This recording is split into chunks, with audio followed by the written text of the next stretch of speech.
It's an ever evolving process, and it comes with its ups and downs for sure.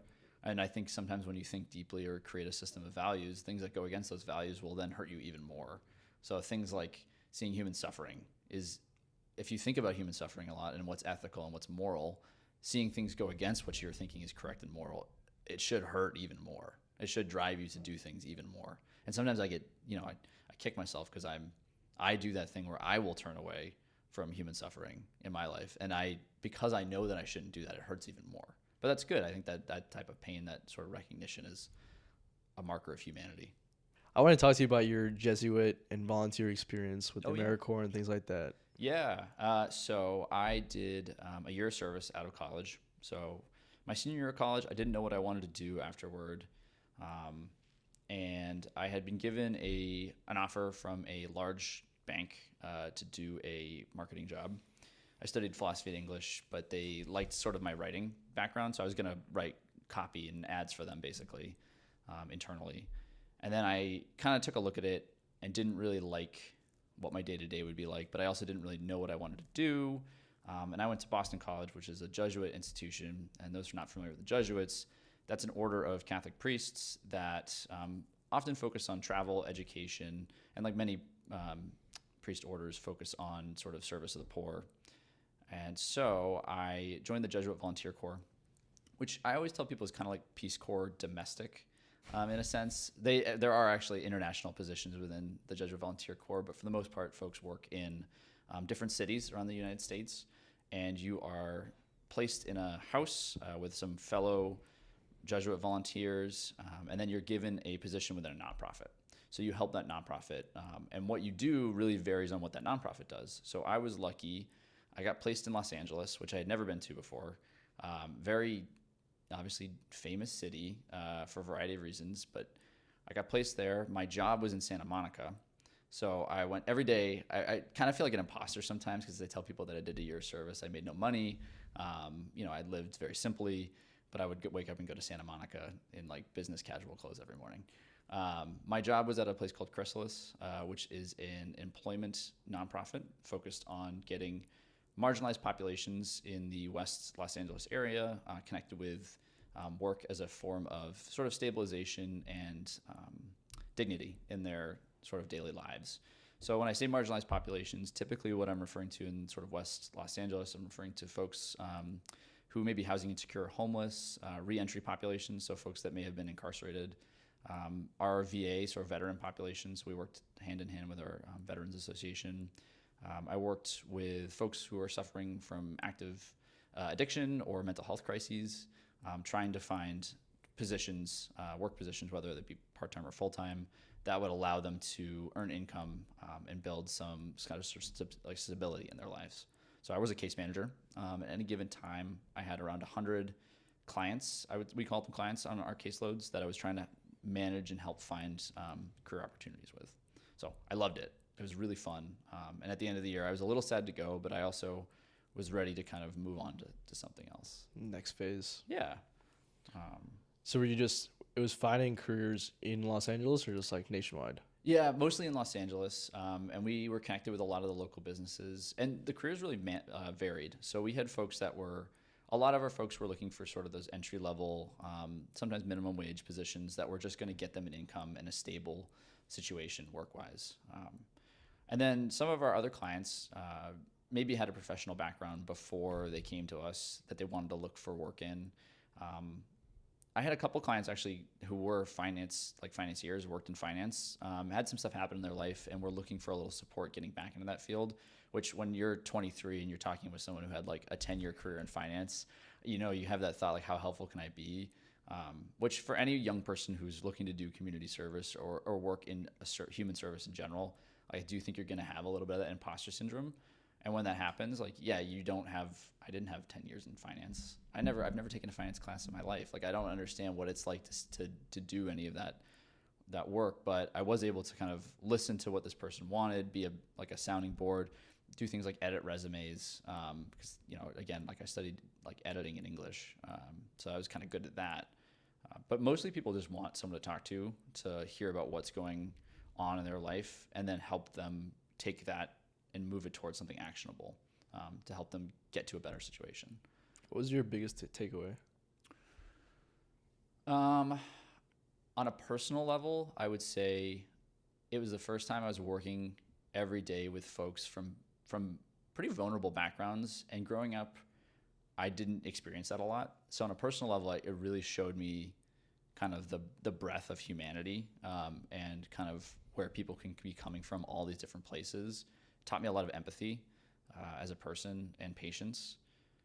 On a sort of more like learning about America as a culture level, I would say I think there's a lot of what we think of as vices or things that are negative that aren't inherently negative. So like the media portrays addiction, homelessness.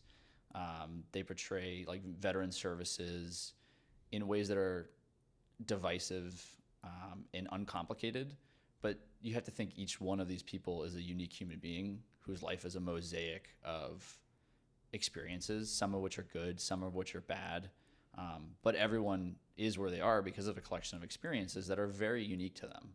So you have to be very careful when you pay attention to sort of large trends or sweeping generalizations, because everyone is very, very specifically different.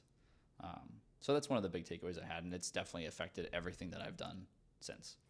So you basically saw the world, but in a smaller environment. Yeah, through people. I think Los Angeles in particular is a very interesting Yeah, very city. diverse. Yeah. Yeah, it was, especially working in Santa Monica. I would step off the train, which was a new train line. It was like the light blue line. It basically had no way to get to Santa Monica besides buses before, which, if you think about a major city, it's always interesting to think about one that doesn't have a good train system. Always sticks in my mind. But I would step off the train and I would see some of the most glamorous, beautiful, luxurious things, including people. And then they would be like literally stepping over people in like some of the most rough situations I had seen in America. I volunteered in Skid Row a couple times, which at the time I think is the largest concentration of unhoused people in America. I think it's basically downtown LA, a 1 mile sort of square area where at the time, this number might have increased, but there were around 40 to 45,000 unhoused people kind of living in this area or inhabiting it, which is, I grew up in a town of 15,000 people. So if you tell me you take 3 times as many people where I grew up and put them into a significantly smaller area, and all of them are unhoused in some varying degree of housing insecurity, it's wild to me. And to see it was even crazier because, like I was mentioning, all of these people are unique individuals. They all have experiences that have led them there. So you can't make sweeping generalizations, and they all want different things as well. Like some people are comfortable staying where they are. I think there's an assumption that all of them are drug addicts, which is definitely not the case. So I just think that Skid Row and other like cities that deal with homelessness crises are getting a bad rap in how it's being portrayed in the media. So yeah, I just think like taking away empathy, understanding that, you can be in one place. I think I like what you said. You can be in one place, but experience lots of different cultures and people, and grow in that diverse environment that way as well, which is great for a young person to experience. Especially with 45,000 people. Yeah, Skid Row is truly a horrible. It's becoming less anomalous, but it's a horrible sort of anomaly in America.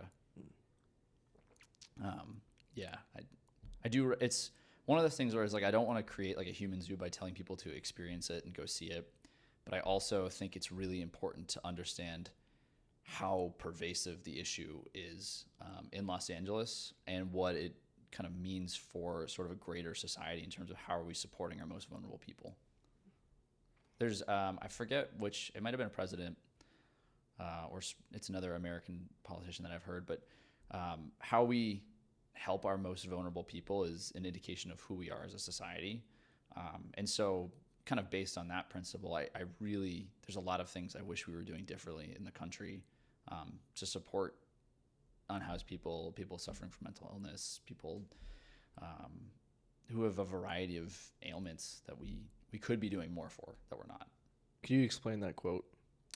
Yeah. So yeah, what we do for the least of us is indicative of who we are as people. I think the quote can be applied to individuals, right? So when we see someone suffering, or we acknowledge that suffering is happening in the world, but we turn away from it, I think it creates a dissonance in as an individual, right? It creates sort of a grief, a longing. And part of that's protecting ourselves, right? Like if we want to help someone who's suffering, we're giving up our time, we're giving up our resources, and we're opening ourselves up to things that we think are icky, right? Like are hard to deal with, or things that we are naturally avoiding in society. But as human beings, we avoid pain. And oftentimes it's other people's pain as well. But it doesn't mean the pain doesn't exist. And it doesn't mean that just because we're turning away from it, it doesn't affect us. And so we need to be cognizant that these people in our lives who are around us, especially think living in a city, like a large city like Chicago, these people are going to be suffering whether we like turn away from them or not.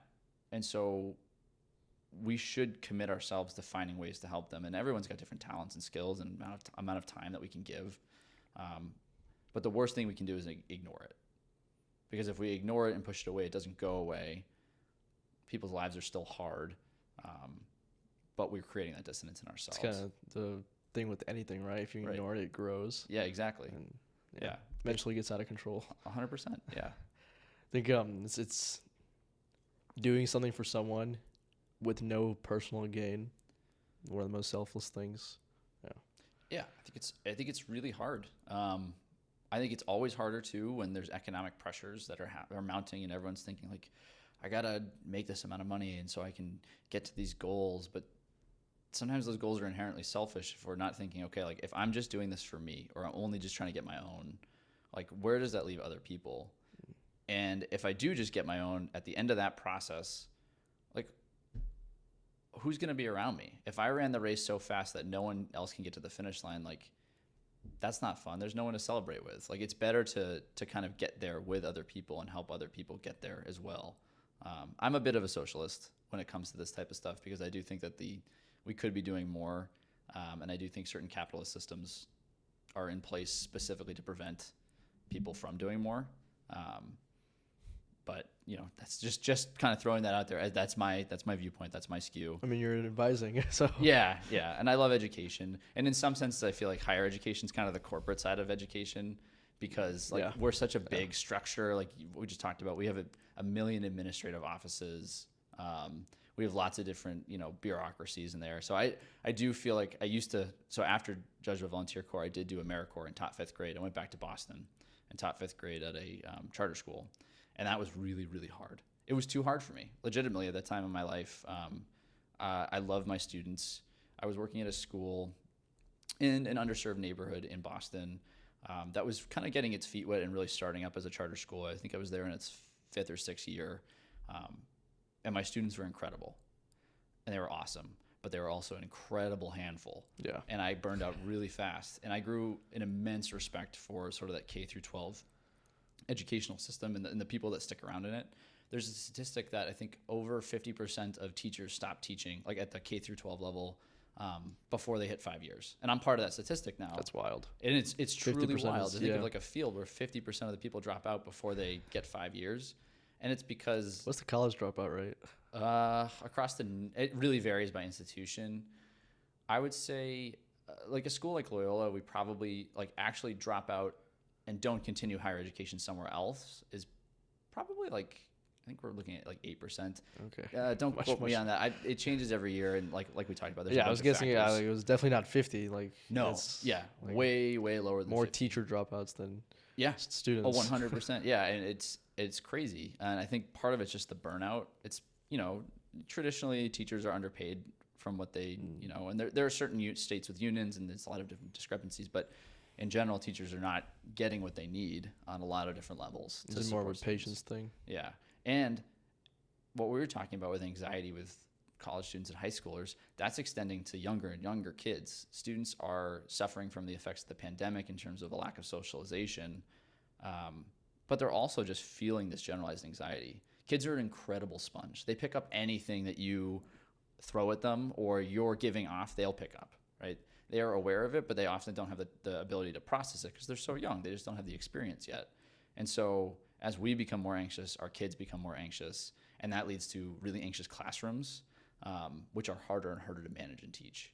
So I give it up to all of the teachers out there because I couldn't do it. I sold out and I went and got my master's in higher education, and that's where I ended up, which it's still noble, I guess. No, I guess if I'm tooting my own horn, but if we're talking about degrees of nobility, I definitely think the K through 12 system has higher education beat in some sense. Yeah, it's an interesting point, like mental health for the younger ones. Like kids are like a sponge, but with no filter. Yep. So they don't know like after a certain point, you know where to differentiate what to take in and what not to take in. Yeah. While they're just taking in everything. Everything. And that's building their personality and their character. One of the things I learned, we had a professional development day. So, you know when you have your day that you're just like off of school for whatever reason, and it's just like, oh, it's just professional development day. So, if you're a teacher, you have to work. PTA meetings. Exactly. Yeah, things like that. We had a neurologist come in and talk to us about trauma in young kids. And this has stuck with me so heavily, where when you're young, you default often to a fight or flight response. So it's kind of one of the early developmental stages of a lot of animals and people, are no exception, where when we experience trauma or something that's scary or dangerous, we have to make a decision, right? Are we going to fight against it and like dive into it and be aggressive, or are we going to run away from it? In society, most of the time, those are kind of two ends of the spectrum of a response, and you don't want to be at those two ends. There are obviously situations where it is really important to fight against something or fly away from something. But most of the time, I'm not trying to physically attack someone for saying something that I feel like criticizes me, right? That's a bad response. It doesn't jive well with our laws and our ethics, and usually has a bad outcome for many people involved. When you are young and you experience a lot of trauma, when you're kind of in that fight or flight stage, it affects your brain development, specifically your prefrontal cortex, where it stops it from developing other avenues, right? So that spectrum gets very, very narrow. And so you find yourself often when you experience stress or trauma, if you've experienced a lot of trauma when you're young, gravitating towards a fight or flight response. So it's one of the things I think about with kids often now is, are we putting them in situations that are so traumatic at such a young age that we're physically developing a bad brain development? Not bad, just different brain development, but it's causing them to have a very narrow avenue of responses when they get stressed out, which you see it, and it follows people through their whole life. So what you do with kids when they're young is going to follow them, and so you have to be really careful. Yeah, I think adulthood is the perfect reflection of childhood. Yeah. And so I've watched videos and read that like kids who grew up in an environment where the parents were always fighting or they had childhood trauma, their attention span is lower, their learning curve is higher, things like that. Their social interaction is lower, but like obviously you can fix all these things. Yep. But generally speaking, they're intellectually lower. Yeah. I think there's a lot of these benchmarks, like you're saying, they just come out of school lower than where we would want them to be, or lower than averages. But you're also right. Things can be fixed. It's just, we don't want to have people come through the K through 12, K through 8 system and have to innately have this uphill battle that they're fighting. When if we create a more caring and more conscious system, we can curb a lot of that. Not everything. Not everything's fixable in that sense, but trends can be lowered, increased, reversed. So, yeah, I mean, I give it up to anyone that works with young kids because they're seeing that on a daily basis. I mean, well, teachers are in part raising the children as well. Oh, yeah. So it's kind of their job to make that environment. I thought about that a lot. Monday through Friday, at a certain point as a teacher, you realize I'm there from 7 to 3:30. I'm spending as much time with someone's kids as maybe they are. That's kind of crazy. Yeah. And that's like everyone's life in America, often from sometimes ages 4 through 18 minimum. Like, that's a ton of developmental time. Right. With someone that isn't like your parent. And that there's a good and bad with that. It's like depending on the school, depending on your peers, you know, peer pressure, all that sort of stuff. So much of life is unfortunately luck. And so some people have great luck with who they get surrounded with and some people don't. And it ends up affecting your physical brain chemistry.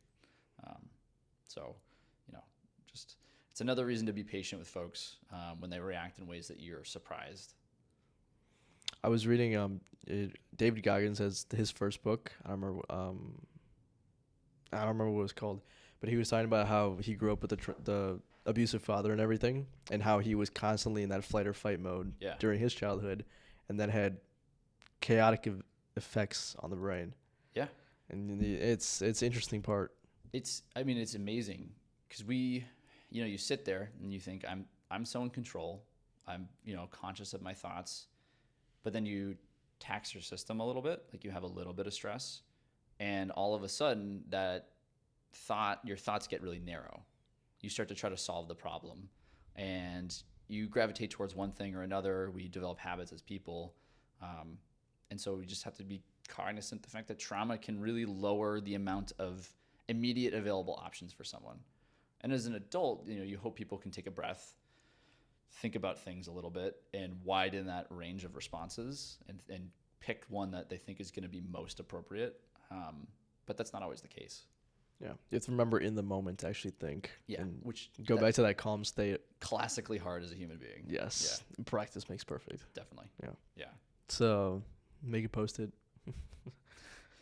Yeah. I'm trying to think. So I went from Jesuit Volunteer Corps in Los Angeles back to Boston, and then from there I went to grad school, where I studied higher education, student affairs in particular. So working with students, not in the classroom, but sort of that support role, which I've inhabited for the last 6 years or so. And I think that's made a big difference in the way that I see things. I realized when I was teaching 5th grade that while it's fun to have a kid understand, geometry or, do their multiplication tables, and it's fun to see them accomplish something and realize they've accomplished that, I liked more the having students understand some of the soft skills, like how to be kind to each other, how to be kind to themselves, how to learn independently, and how to develop a sense of community. So some of those things which are very real learning outcomes, but not necessarily measurable with things like standardized tests, which so much of our public education system is dictated by. I wanted to translate that to the college level. So working with sort of the traditional age college students, which is, defined as 18 to 24-year-olds. I wanted to help folks develop not just their academic abilities, but a sense of like, who are they, what's important to them, and where do they want to go, and how are they going to get there? Because I think for me, that was the biggest benefit of college, was having someone and a few good people and some good professors help me ask those questions of myself, which have then been critical to everything that I do, both in finding professional success, but honestly, mostly in finding like happiness and contentment with the world. Something outside the educational level. Yeah. On a higher. Yeah. You can call it the spectrum. Yeah. Was the Jesuit Corps a big influence on you choosing this career path? It's funny. I'm actually not a religious person. I grew up on the South Shore of Boston, which is a traditionally very Irish Catholic place. And if those not familiar with the Irish Catholic communities, we're driven by guilt. So the sense of we're always doing something wrong, we're always incorrect in the eyes of God in some way. And I think it's really, it was very fundamental to part of my upbringing, is that I'm always in trouble, and I sometimes just don't know why I'm in trouble, but I know that I'm in trouble. And getting to college, and so Boston College, the history of Boston College is traditionally initially sort of school founded by Jesuit priests, because initially Catholics weren't allowed into Harvard. So a lot of those students that were trying to go to Harvard or these other often Protestant institutions didn't have a place to go to college, but people wanted to go to college and have that higher education. So that's kind of why Boston College was founded. It's gone through a lot of identity shifts over the years as it's kind of grown in notoriety. But I think a lot of the core values of the Jesuit traditions are still there, which are sort of self-sacrifice, education primarily. To become a Jesuit means that you're going through 9 years of school. So that's undergrad sometimes, but definitely a doctorate and some additional studies, which is, I think, to this day, I might be wrong with this, but I think it's the highest amount of education required of any priest formally to join that order. So they're very keen on thinking outside of the box in terms of education and helping people kind of realize those goals. And I worked with some really great priests when I was there who were really excellent thinkers. I was part of a small interdisciplinary philosophy program throughout my 4 years, which is where my philosophy degree comes in. The primary goal of that program was not to do we did a lot of book learning, but it wasn't just to kind of digest things and memorize them. I don't remember a lot of the phrases that a lot of philosophers said, but I do think that one of the things the program was excellent at was talking about how to use the perspectives of different thinkers to make your life a more meaningful one. So the program was called Perspectives inherently because of that, but it was interdisciplinary philosophy. And we really kind of widened the lens of what a traditional college philosophy program would read. So we read things like Einstein, and we did a lot of film study.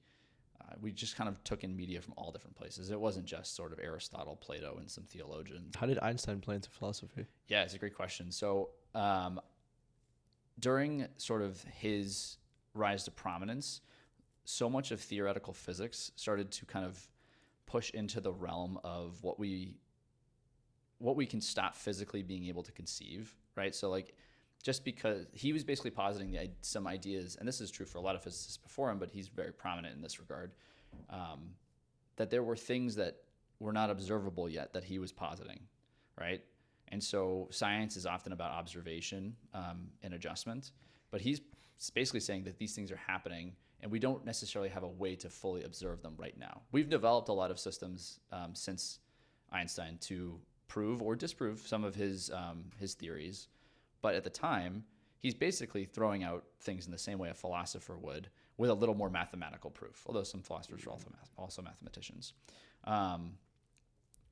And because of that, things like relativity really kind of border on philosophy when they're first approached. So in a sense, I get made fun of a lot for this, but the original science was philosophy, right? So it's this idea that we're throwing out these ideas, and I think where ancient philosophy and even some modern philosophy really differs from science is it's sort of the systematic way that we test, prove, and adjust or disprove. Math. Yeah, exactly, math. And that's the most important part of science in some sense, is that we can verify things in some order. So science without math is basically philosophy. Exactly. Which vice versa as well. It really devalues philosophy. It's an interesting perspective. And most traditional philosophers, especially ancient philosophers, were throwing out ideas that were somewhat unprovable about society, about people. But if you take them in as metaphors for, or just at least inspiration to ask questions about yourself and the people around you and what you like and don't like, what's important, what's not important, that becomes really valuable in terms of how you make decisions in your life and how you find happiness. And so that program was really important for me then. And I think the Jesuits have a lot to do with that because it's one of their values is sort of leading a contemplative life. And so while I am not a particularly religious person who doesn't find God influencing their decisions often, I do think critically about the big and little things in my life and if they're making me happy or if they're making me and the people around me lead a more meaningful existence. Focusing more on personal happiness and fulfillment, contentment. Yeah. Yeah, and it's an ever evolving process, and it comes with its ups and downs for sure. And I think sometimes when you think deeply or create a system of values, things that go against those values will then hurt you even more. So things like seeing human suffering is, if you think about human suffering a lot and what's ethical and what's moral, seeing things go against what you're thinking is correct and moral, it should hurt even more. It should drive you to do things even more. And sometimes I get, I kick myself because I do that thing where I will turn away from human suffering in my life. And because I know that I shouldn't do that, it hurts even more. But that's good. I think that type of pain, that sort of recognition is a marker of humanity. Maybe it cancels out with all your volunteering. There's no calculus that the world's suffering is infinite. So there's no calculus that can fix it. Life is futile. So, I do believe in nihilism to a certain extent, that there's no true meaning of life. But if you only hear that first side of the sentence, it sounds really bleak and sad. I think because there's no inherent meaning to life, we get to choose. And so that the onus is on us as people to make the right choice and to think about why that choice is important. And so, there's no one, I don't believe there's anyone that's telling you have to do good or even what good is, so that you can make a decision on what something that is good is and what something that is bad, or if you even want to set up those dichotomies in how you live your life. And so I think the worst thing in my idea is to live. The worst thing is to live an uncontemplated life where you haven't thought about it at all and you've just kind of sleptwalked through everything that's important.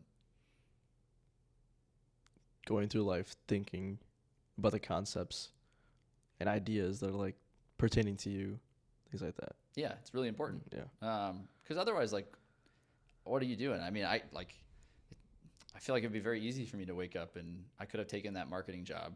I could have done fine. I could have made a lot of money. I could have all these nice physical things, or I could, go all these places, but it's not going to mean much to me because it's not what I want inherently. Because it's when I start to think about things and figure out what I want with my life, how I want to be happy, it just doesn't line up. And I'm not saying that everything that lines up with me is good for anyone else. I'm just saying we should all think about it. And if people think about it and they come to the conclusion, like, I really want to amass a lot of sort of physical material wealth, and that's important to me because of all of these reasons, that to me, while I disagree with it, is still fine for me because someone thought about it. They took the time to understand it from a point of view and to digest those thoughts. That's really important. That's the most important thing to me. Is I just don't want people sleepwalking through what they're doing. My belief is also if you do start to think about it, the more you think about it, the more you tend towards more of a humanitarian view. So I'm always confused by people who think about it a lot but don't tend towards that way. But I'm just happy they're thinking about it. So you derive most of your personal happiness from not material possessions. Yeah. That being said, I mean, I love food. I love a good meal. Yeah. One of the best parts about living in Chicago, and as much as I love Boston, and Boston has some incredible food, the variety of good food in Chicago is incredible. That's my most material shackle, I should say. No big cars or houses? No, a car's a tool for me. A house is a place that I, lay my head and hang out. I do think that I crave nature sometimes, like being outside, having space. Yeah. And that's a hard part about the city is like feeling like you're around people constantly, around just all of the stimulus. Where do you derive your personal happiness from? What makes you the most fulfillment? Oh, that's a great question. I think that's the question we should all be asking ourselves. Exactly. Should. Most personal fulfillment. I think for me, it's my friends and family. Spending time with them, being able to celebrate or console. So when things are going really well for me or for them, I like just having folks around me to talk about it and to just pump people up. And when things are not going well, I think I see a lot of value in being there for people. I think I see the most value in being able to share in the successes or support people through the sadnesses that they're experiencing on a personal level. I think I get a lot of value out of my job too. I think it's important to me. When I was young, when I was graduating college, I was thinking, whatever I do, like it doesn't matter how many hours in the day I work, I just have to love it and I have to really care and it's got to be everything. And I think I actually walked that back a little bit where I think it's okay to have some separation between the virtue of your work and the virtue of your personal life. But I do think it's important that what you do for work, you see the value in. Whether that's, even if it's of just a purely monetary value, it's like understand what that money's going to do for you and for your situation and how that can help you or potentially others. Don't just make money to make money, right? Like think about, okay, money is a representation of something. What is it going to represent for you? You see all these like ancient Egyptian kings buried with countless treasures and these massive monuments. And for me, they're just dead, right? They're dust. Right. It does all this treasure in there is just to be stolen at that point. Like it doesn't matter. And that's kind of how I feel about money now. It's like it's meant to be spent. It's meant to be turned into something else, something better than a piece of paper or a bank statement. I share that philosophy. I've been saying that all the time. Yeah. Otherwise, it's just paper stacking up. Yeah, exactly. I mean, that being said, like it is important to save. Don't burn all your cash like on fancy food. It's a fine balance. Right. Like if you want, like, and you have these lofty ideas with what is happiness, but then you also are constrained a little bit by like how does our society work? Like what are the economic bounds? What are the social bounds of our society? And so I am saving to one day buy a house. Yeah. I am thinking about like having a kid one day. I'm still planning, and Are you married? I am married. Yeah, Okay. actually my wife and I met in Jesuit Volunteer Corps. We were placed in the same house, worked at different nonprofits, but Okay. yeah, so that's how we met. She went to Marquette, also a Jesuit school. She's a doctor, so she's a medical. She's a med peds resident, so doing a residency in medicine and pediatrics. Nice. Yeah, and she's enjoying it. I think it's challenging. I think if you talk to any young doctor or someone thinking about it, it's a lot of work, and she works really hard. But she's definitely a great doctor, and I think her patients are lucky to work with her. I'm a little biased, obviously, but I think if what you're doing is really hard, if you don't like it, it's difficult to keep going. Oh my God, yeah. She has a lot of night shifts or like 24-hour shifts, and the ones that are the worst for her are always the ones that are slow because she's not doing anything sometimes. She's just waiting. Like, as a doctor, you're waiting for bad things to happen, which is an interesting aspect of a profession in general, is like the anticipation of suffering in order to hopefully stem the suffering, but the anticipation of it can create a whole varied amount of issues in your psyche, like your work psyche. Yeah. And if you're spending 24 hours straight at a job and you're just waiting for something bad to happen, it can really put you on edge. Interesting point. Yeah. I want to talk to you about your bachelor's in philosophy. Yeah, definitely. Yeah. I would never peg you as a philosophy guy until we had this conversation. But yeah, I came into college as a history and psychology major, and I got lucky because I was placed into this class. So the first class of that interdisciplinary major is a full year, 6 credit each semester. So if you think about that, most classes are 3 credits. You take them in one semester. This is 6 credits for 2 semesters, a total of 12 credits in the year. It was a living and learning community. So it means that I was living in the same building as people in my class, which was, I think, are really good programs in college because it creates the academic community, but it also creates just a community in general for young college students. The class itself was a philosophy and theology combined class. So we were reading traditional philosophers. We started sort of the ancient Greek and Roman and moved up through kind of Christianity's influence on philosophy, and then we're starting to read just actual Christian theologians, as well as some other religions as well. But being a Jesuit institution, like, there is a focus on Christian texts, things like the Bible or other associated readings, theologians like Aquinas or Ignatius. In that class, I really felt myself gravitating away from sort of my history and psychology classes and towards that class more often in terms of what I was thinking about in my free time. And it kind of just dawned on me that this is something I really enjoyed. I really enjoyed the conversation about what is good in life, like what is happiness. It's one of those questions that I felt like no one had actually asked me formally before. I think there's all of these like things that you have in your life that, you input that data, right? Like, oh, that was fun. I liked that. But sometimes you don't ask yourself, like, why did I like that? Like, why was that important to me? And so that class was really the first environment I had where someone was asking, I know that you like that, but why do you like that? Or like, I know that you hated that, but why did that feel so bad inside of you? And so that class, I was like, all right, I'm just going to commit to this track. I picked up English because I love reading. I love stories. I love fiction in particular. And so it was a nice way to balance some of this very heavy reading and writing for philosophy. I was balancing it with some of this like lighter and more interesting, sometimes more engaging writing of author, like fictional traditional literary authors. And there's so much crossover the difference between like literature and fiction and just general fiction or general writing is always debated by, I think, academics.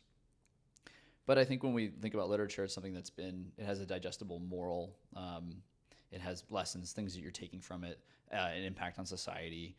There's lots of different factors that can make something like what we call quote unquote literature. But because of that, some of the writings often intertwine with my philosophy degree. Yeah. But I like to say that I'm a very bad like philosophy student, because if you talk to like non-interdisciplinary philosophy students, they usually have like a niche where they're like, I really love like Martin Heidegger and I love his writing, and they can go into detail and they memorize lines and certain concepts in a way that is really impressive to me, but not a skill that I have. And so I think when I tell people about my philosophy degree, they often are like, did you read this person and what did you think about this line? It's like I might have read that person and I might remember a general concept, but what was important to me was to pull out sort of how their concept can be woven or extracted from how I think about like what is good, what's important, what is just. So how to translate it to yourself. Yeah, exactly. And to the people around you. I think half the philosophy is about criticism of the self, but it's also about criticism of society, and looking for what justice is on a lot of different levels. Who's your favorite philosopher? I really like Aristotle from sort of the ancient traditionalists, traditional Greeks. I really like from the modern perspective, and a lot of her writing is a criticism of some of the ancient Greeks, Judith Sklar, who I read actually in a class that wasn't for a philosophy class, but it ended up a lot of her writing that we read was critical of some of those philosophers. So that's one of the other things about philosophy, learning philosophy that's great, is you take an idea from someone and you learn to think a little bit in their head based on the text, and then you can read criticisms and of their thought patterns. So it's kind of this like, you ever heard the phrase turtles all the way down? No.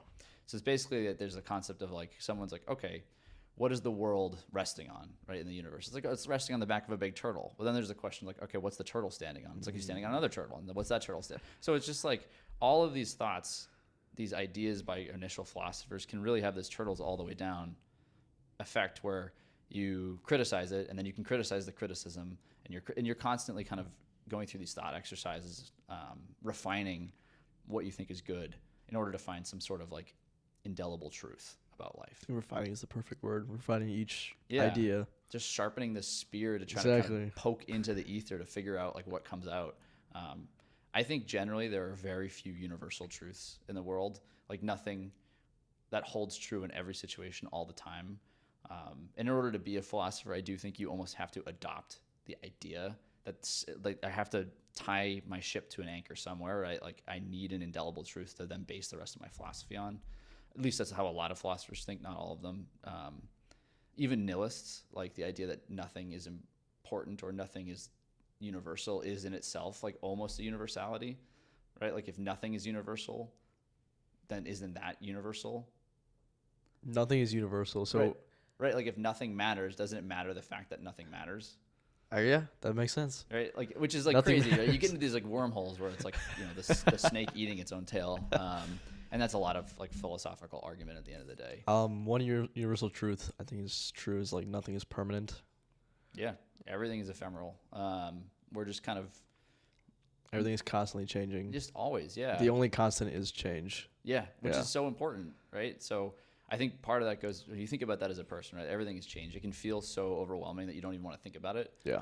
But I also think it's an excuse to give ourselves a little bit of a break, right? Like things that are bad right now aren't going to be permanent. And if we don't like something about ourselves or the world around us, like give it time and it can change. When we think about ourselves, like if we don't like something about us, start changing your habits, move towards those more positive things. It's not going to happen overnight. People don't change like that, but they do change because everything changes. Yeah. Yeah. Whenever I just want to mess with my own mind, I'll just go, okay, so what's outside of this universe? Just like a white blank. Right. Like what? Like what's out there? And what's crazy, we were talking about Einstein earlier, like now modern physicists are starting to answer these questions. I mean, again, like I can't comprehend the stuff that they're doing on like a mathematical or proof level, but they are starting to answer these questions about like how does matter begin to exist? Like how did the universe begin to exist? Like crazy questions. Right, I can't, like, the idea that the universe is expanding. Why is it expanding? Exactly. Like, they were trying to answer that question, which is awesome. And for them, that's their virtue. That's what's important to them, is answering that question. For me, I wake up in the morning, I grab the bus, I grab the train, I come to work. I do not think about the universe expanding for a second.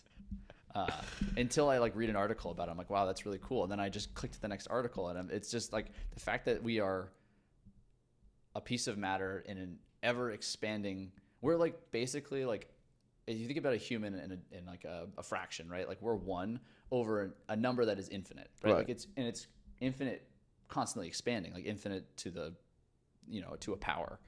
So like we are constantly being diminished in the sense of all of the mass and the universe, which is kind of cool. I kind of like thinking like that. It's nice to be. We're on this world. This world is expanding along with the universe, like the black Yeah. darkness. So many other things out there. Right. So like, why are you mad that like a bird pooped on your hat this morning? Like, right? Like, it doesn't matter. Like, it doesn't. Like, that's like you. Like we were talking Nothing about matters. earlier. The universe is Yeah. We're just constantly moving. It's tough. Yeah. I think big Perfect. takeaways. Life is long. Allow yourself to change and think critically about what is important to you as individuals. David, thank you for your time. Yeah. Thank you so much. It was really fun.